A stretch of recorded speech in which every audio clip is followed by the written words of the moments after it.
Le propriétaire d'un casse-croûte avait sauvé 10 motocyclistes lors d'une tempête de neige. Le lendemain, une longue file de motos était apparue devant Tampiro de Alma, le seul snack-bar situé sur un tronçon oublié de la route nationale reliant la frontière à la côte. Elena Santos, 53 ans, s'apprêtait à fermer le panneau « Ouvert » lorsque le rugissement des moteurs avait interrompu le hurlement furieux de la tempête. « Faire mon taux aujourd'hui, Wim », avait-elle dit au jeune serveur qui débarrassait les dernières tables. « Personne ne viendra avec ce temps. » Même les corbeaux ne volaient pas. La banque venait d'envoyer le 3e avis d'expulsion. 3 mois de loyer étaient en retard. 1 semaine pour partir. Le restaurant qu'Elena tenait depuis 2 décennies, depuis la mort de son mari, était sur le point de devenir un souvenir. L'endroit qui nourrissait les chauffeurs de camions, les voyageurs et les aventuriers solitaires se fanait désormais comme une plante sans soleil. Une violente rafale de vent avait secoué les vitres, entraînant avec elle le bruit caractéristique du métal sur l'asphalte. Elena s'était précipitée vers la porte, sa main tremblante poussant la vitre embuée de condensation. Dehors, dans le rideau blanc de neige, une moto gisait, tombée sur l'accotement. Son chauffeur, une silhouette noire sur fond de blanc absolu, tentait de soulever la lourde machine tandis que le vent semblait déterminé à le maintenir au sol. Wim avait pris une vieille veste et était venu avec elle. Elena avait crié, avançant déjà contre la tempête sans attendre de réponse. Le froid la coupait comme un rasoir, mais elle n'hésitait pas. Avec une force surprenante pour sa corpulence moyenne, Elena avait aidé le motocycliste à soulever la moto. « Entrez vite », avait-elle ordonné en désignant le restaurant. Au moment où il parvenait à entrer, d'autres phares étaient apparus sur la route, des lumières fantomatiques traversant l'épais rideau de neige. Un par un, 10 motards avaient garé leurs motos et s'étaient abrités dans la chaleur de Tampiro de Alma. « La route est bloquée à 10 km d'ici », avait dit le premier en retirant son casque trempé. La police avait répondu « Pas avant demain après-midi, si on a de la chance ». Elena avait scruté le groupe, composé principalement de jeunes hommes vêtus de vestes en cuir ornées d'emblèmes de clubs de motards qu'elle n'avait jamais vus auparavant. Leur corps était couvert de tatouages. Ils n'étaient pas rasés et leurs expressions étaient épuisées. Ce n'était pas le genre de client qui fréquentait son établissement. « Le café est encore chaud », avait-elle simplement dit en retournant derrière le comptoir. « Et je peux vous préparer quelque chose à manger. » Le chef du groupe, un homme de grande taille avec une cicatrice diagonale sur le visage, avait examiné l'endroit presque vide, les tables propres, la fenêtre éclairée dans l'obscurité croissante. « On ne veut pas vous déranger, madame. On a juste besoin d'un endroit où attendre la fin de l'orage. » Elena avait versé une tasse fumante et l'avait posée devant lui. « Je n'ai jamais renvoyé une personne qui est affamée ou qui a froid. Mon fils, je ne vais pas commencer aujourd'hui. » Ce que les motards ignoraient, c'était que 5 heures plus tôt, le directeur de la banque régionale, M. Mandé, avait garé sa voiture importée exactement là où les motos se trouvaient maintenant. Vêtu de son costume impeccable et muni d'une serviette en cuir italien, il était entré dans l'établissement vide et s'était assis sur le même banc qu'occupait désormais le chef des motards. « Madame Santos », avait-il dit en mâchant lentement un morceau de tarte qui avait à peine effleuré ses lèvres. « Je ne peux plus remettre ça à plus tard. Nos investisseurs sont impatients de se lancer dans cette nouvelle aventure.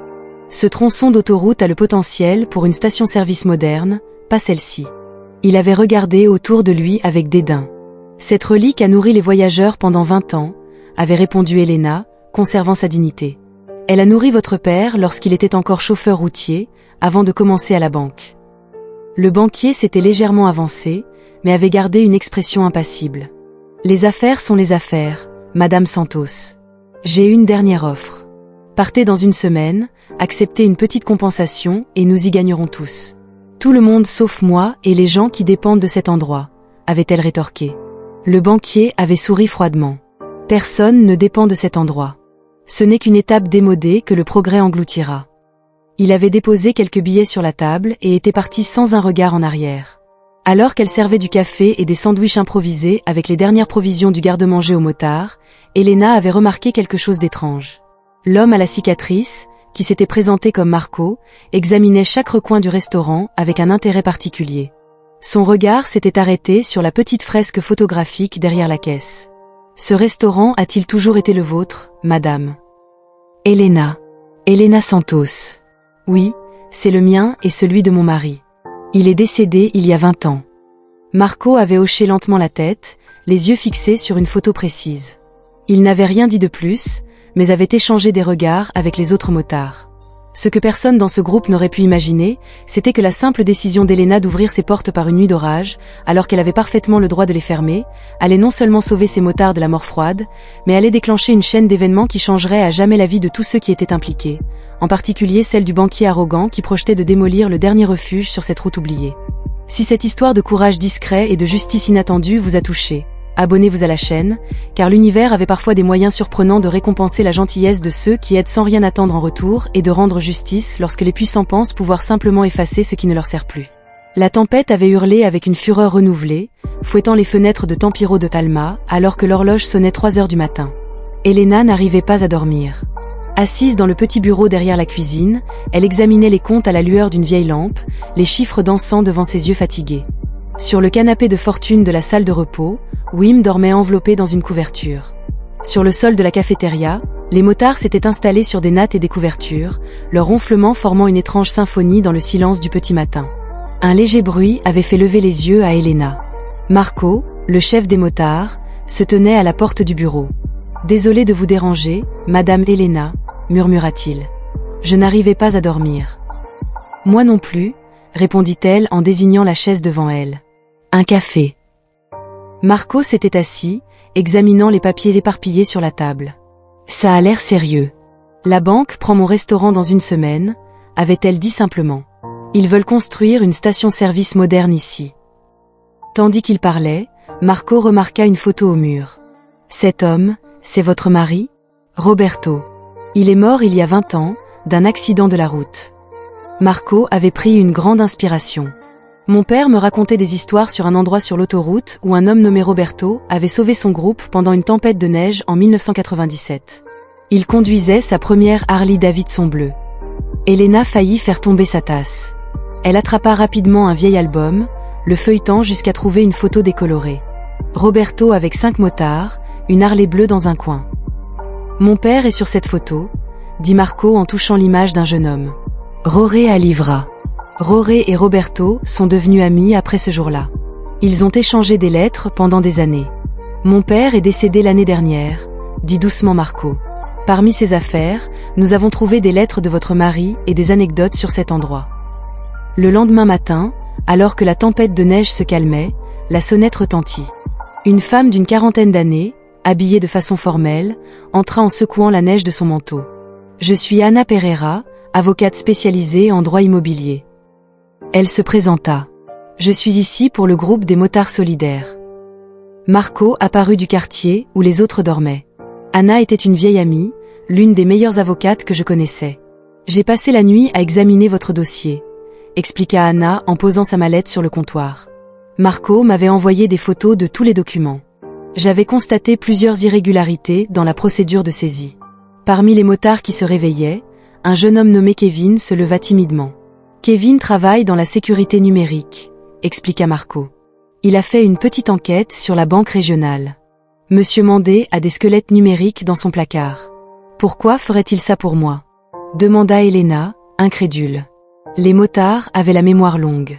Marco répondit en tapotant la photo au mur. Nous sommes une organisation qui lutte contre l'injustice. Monsieur Mandé avait garé sa voiture importée devant le restaurant.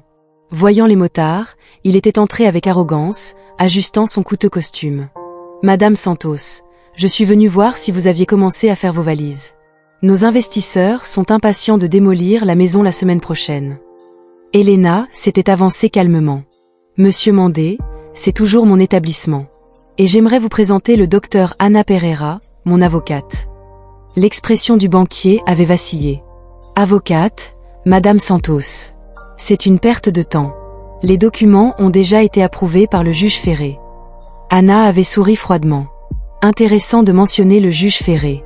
J'expliquais à mon client les conflits d'intérêts que nous avons identifiés entre le magistrat et certains projets immobiliers du quartier. » Pour la première fois, le banquier parut sincèrement inquiet, surtout lorsqu'il remarqua Kevin en train de taper quelque chose sur son ordinateur portable. « Ridicule.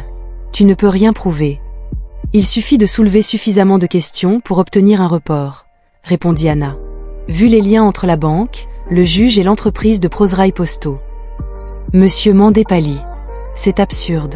Diffamation. » Marco s'avança. « Monsieur Mandé, des routes comme celle-ci recèlent des histoires que l'argent ne peut acheter. Et les gens comme Madame Elena sont trop rares pour être abandonnés par cupidité. Ce que personne ne réalisait à ce moment-là, c'était que derrière la silhouette frêle et fatiguée d'Elena Santos, se cachait une femme qui avait affronté des défis bien plus grands qu'un banquier arrogant. Pendant 2 décennies, elle avait précieusement conservé non seulement des souvenirs, mais aussi des documents, des archives et des conversations. Les petites pièces d'un puzzle qui commençaient enfin à s'assembler grâce aux mains improbables d'un groupe de motards que le destin avait amené à sa porte. Monsieur Mandé n'aurait jamais imaginé que sa défaite avait commencé bien avant ce matin neigeux. Elle avait commencé au moment où il avait sous-estimé un simple propriétaire de restaurant de bord de route. À midi, le soleil perça enfin les nuages lorsqu'une file de motos s'arrêta devant le palais de justice municipale. La nouvelle de l'audience d'urgence s'était répandue comme une traînée de poudre parmi la communauté des motards. Un à un, hommes et femmes vêtus de blousons de cuir étaient entrés dans le bâtiment. Monsieur Mandé s'adapta. Il releva sa cravate en regardant avec mépris la foule qui remplissait la petite salle d'audience.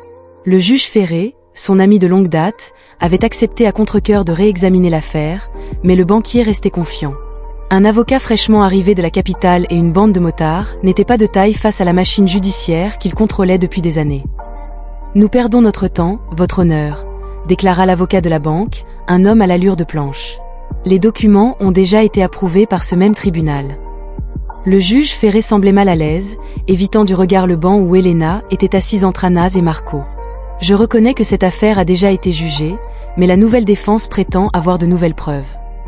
Anas se leva avec le calme de quelqu'un qui connaissait déjà l'issue avant même le début de la bataille. Merci, votre honneur. J'aimerais appeler notre premier témoin, monsieur Eduardo Mandé. Le banquier se dirigea vers la chaise désignée, son arrogance habituelle à peine ébranlée. Le silence se fit lorsqu'Anna alluma le projecteur. Monsieur Mandé, reconnaissez-vous cet email? À l'écran, un message datant de 6 mois affichait son nom en en-tête. J'avais besoin de ce permis environnemental pour vendredi. Le juge Ferré était déjà prêt à partir, mais nous avions besoin du terrain de la vieille dame. Offrez-lui des miettes. Elle n'a aucun moyen de prouver la valeur réelle de sa propriété. Le visage de monsieur Mendes pâlit instantanément. C'était inventé. C'était un faux. Anna avait esquissé un sourire subtil.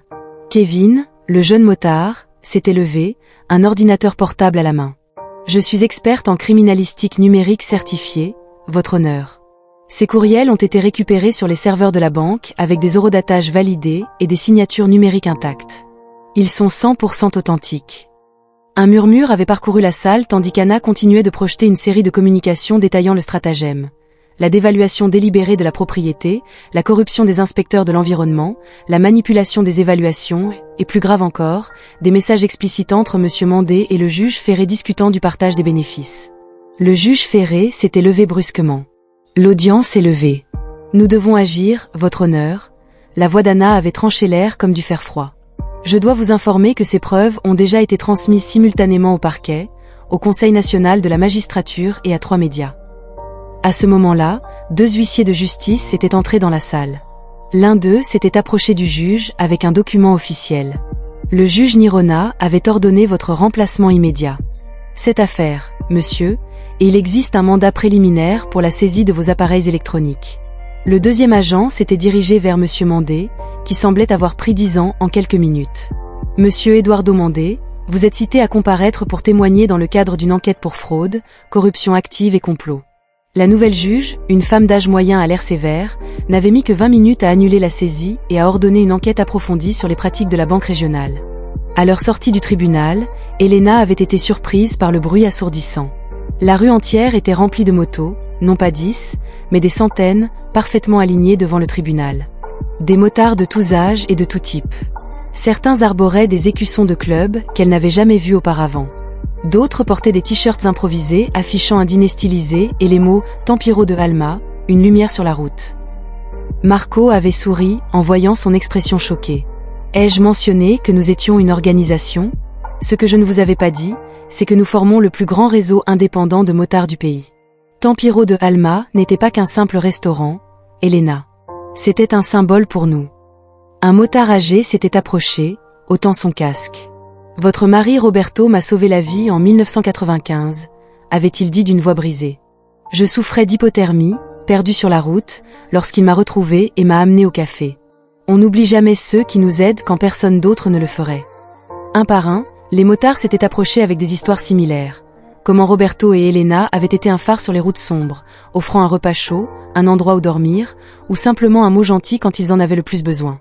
Sur le trottoir d'en face, Monsieur Mandé observait la scène avec incrédulité, son téléphone sonnant sans cesse. Son monde s'écroulait devant la célébration grandissante autour de la femme qu'il considérait comme insignifiante. Devant la banque, un huissier avait affiché un avis d'enquête sur les portes vitrées. Des clients nerveux faisaient la queue pour retirer leur placement, tandis que les journalistes commençaient à arriver, attirés par la nouvelle du scandale. Elena avait traversé la rue et s'était arrêtée devant le banquier. « Monsieur Mandé, dit-elle calmement, mon mari disait toujours que les routes retiennent les souvenirs plus longtemps que n'importe quel livre de comptabilité. » L'homme, brisé, évitait son regard. « Tu ne comprends pas, murmura-t-il. Je ne faisais qu'obéir aux ordres. Les investisseurs, le conseil d'administration. Il y a toujours un choix, répondit Elena. Et maintenant, tu devras vivre avec le tien. De retour auprès de ses nouveaux amis, Elena ne remarqua pas la voiture de fonction qui s'arrêta à côté de la banque, ni l'homme au costume impeccable qui en sortit, observant toute la scène avec un intérêt calculé. Le directeur national de la banque régionale était arrivé en personne, et son regard froid suivait Elena tandis qu'elle marchait parmi la foule de motards. Ce que personne n'aurait pu prédire à ce moment-là, c'était que la victoire devant le tribunal n'était que le début. À mesure que les enquêtes s'approfondissaient, un réseau de corruption beaucoup plus vaste commençait à être révélé. Un réseau qui s'étendait à d'autres établissements, à d'autres familles, à d'autres histoires d'expropriations injustes qui avaient changé à jamais la carte de cette région. Et au centre de cette transformation se trouvait un simple restaurant de bord de route dont les lumières ne s'éteindraient plus jamais les nuits d'orage. 1 an plus tard, la façade rénovée du Tempiro de Alma brillait sous le soleil printanier. Le vieux panneau délavé avait été remplacé par un panneau lumineux fait à la main par des métallurgistes qui étaient des motocyclistes de 3 états différents. Sur le parking agrandi, motos et voitures partageaient harmonieusement l'espace, et un panneau annonçait le dernier ajout, l'atelier solidaire, maintenance d'urgence 24 heures sur 24. Elena observait le mouvement au comptoir, où 4 employés travaillaient désormais au lieu de Wim seul. Le jeune serveur était devenu responsable de l'équipe de nuit, permettant à Elena d'avoir enfin le temps de se reposer après 2 décennies de travail ininterrompu. Marco était au téléphone, il appelait Tania, la nouvelle caissière. Il disait que le groupe arrivait demain pour le festival. Elena sourit. Le festival de solidarité motocycliste était devenu un événement biannuel qui attirait des centaines de visiteurs, stimulant l'économie de toute la région. Ce qui avait commencé comme un simple restaurant de bord de route était devenu l'épicentre d'un réseau de soutien s'étendant sur des milliers de kilomètres. De l'autre côté de la ville, dans le petit appartement qu'il avait réussi à louer après des mois de chômage, Eduardo Mandé, ancien directeur de banque régionale, tentait une fois de plus de répondre à un appel d'employeurs potentiels. Comme lors des occasions précédentes, l'appel avait pris fin dès qu'il avait mentionné son nom. « Je comprends. Merci pour l'opportunité. » Il avait raccroché, regardant la pile de factures en souffrance. L'enquête qui avait débuté avec le snack bar Elena avait révélé des dizaines de cas similaires de fraude, de manipulation de contrats et d'expropriations illégales. Le stratagème, qui avait bénéficié à la banque et à ses dirigeants pendant des années, était désormais complètement dévoilé. L'ancien banquier regarda par la fenêtre, apercevant au loin l'enseigne au néon du snack bar qu'il avait tenté de détruire. Il n'aurait jamais imaginé qu'un simple commerçant qu'il considérait comme insignifiant puisse provoquer sa chute. « Les routes gardent des souvenirs », avait-elle dit. Maintenant, il comprenait. Au siège de la banque régionale, à 2 heures de là, le nouveau directeur Marcos Olivra, un visage familier pour ceux qui connaissaient le groupe de modistas solidaires, présidait une réunion extraordinaire. « La restructuration est presque terminée », annonça-t-il, en regardant les dirigeants restés après le grand nettoyage institutionnel. Désormais, notre programme de développement régional priorisera les petites entreprises établies depuis plus de 10 ans et ayant fait leurs preuves en matière de services communautaires. L'un des conseillers leva la main. Qu'en est-il d'un projet de station-service sur les autoroutes de l'État? Mako sourit. Il est toujours d'actualité, mais avec une refonte fondamentale. Chaque station comprendra un espace pour les entreprises locales existantes. Le premier modèle sera mis en œuvre sur la propriété adjacente à Tempiro de Alma. Gardons le snack bar tel quel.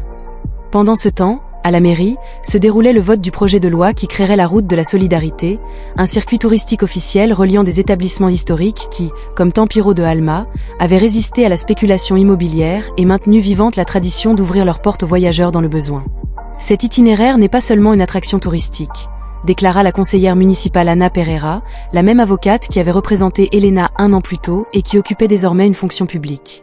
C'est un monument vivant à la résistance des propriétaires de petites entreprises qui ont défendu des valeurs fondamentales lorsque le progrès menaçait de les engloutir sans les préserver. La loi fut adoptée à l'unanimité avec une clause spéciale garantissant la protection du patrimoine culturel aux établissements ayant plus de 15 ans de service continu à la communauté. En fin d'après-midi, alors qu'Elena fermait la caisse, elle trouva une lettre qui lui était adressée. L'enveloppe officielle contenait une invitation à recevoir la médaille d'honneur communautaire de l'État, la plus haute distinction civile pour service rendu à la société. Alors qu'elle rangeait l'enveloppe dans son tiroir, son regard tomba sur la vieille photo de Roberto avec les motards. À côté, un nouveau cadre montrait Elena avec Marco et son groupe la nuit de la tempête de neige il y a 1 an. « Tu serais fier, vieil homme têtu », murmura-t-elle en touchant l'image de son mari. Les lumières sont toujours allumées. Cette nuit-là, alors qu'Elena se retirait enfin dans son petit appartement au-dessus du restaurant, son téléphone sonna. C'était Kevin, le jeune expert en technologie qui avait contribué à démasquer le stratagème bancaire. « Mademoiselle Elena, il faut absolument que vous voyiez ça », dit-il avec enthousiasme. L'article sur Tampiro de Talma vient de faire le buzz. Plus d'1 million de vues en seulement 3 heures. Elena sourit en se souvenant de la jeune journaliste qui avait visité l'établissement la semaine précédant son reportage. « Je ne comprends pas ce business d'Internet, Kevin, mais si cela aide d'autres personnes à garder leurs portes ouvertes quand la tempête frappe, tant mieux. » Ce qu'Elena n'aurait jamais pu imaginer, c'était que son histoire simple, née d'un acte de générosité par une nuit d'orage, inspirait des gens à travers le pays à redécouvrir la valeur des communautés d'entraide dans un monde de plus en plus individualiste. Et lorsque M. Mandé trouva enfin un emploi 6 mois plus tard, ce fut comme gardien de nuit dans l'une des stations-service de la nouvelle chaîne qui avait remplacé le projet qu'il avait prévu. De l'autre côté de l'autoroute, les lumières de Tampiro de Alma brillaient plus fort que jamais, lui rappelant chaque jour qu'il existait des forces plus puissantes que l'argent. Le souvenir des routes et la solidarité qui s'épanouissaient quand on s'y attendait le moins. Chaque jour, nous nous trouvions à la croisée des chemins, des moments où nous pouvions choisir entre fermer les portes ou les garder ouvertes, entre profiter aux dépens des autres, ou s'épanouir tout en soutenant une communauté entière. L'histoire d'Elena nous rappelle que parfois, un acte de bonté qui semble être un sacrifice peut se transformer en une avalanche de justice et de transformation. Si ce parcours vous a touché, vous devriez vous abonner à la chaîne pour découvrir d'autres témoignages de personnes qui, par de petits actes de courage, ont changé non seulement leur vie, mais aussi le destin de communautés entières.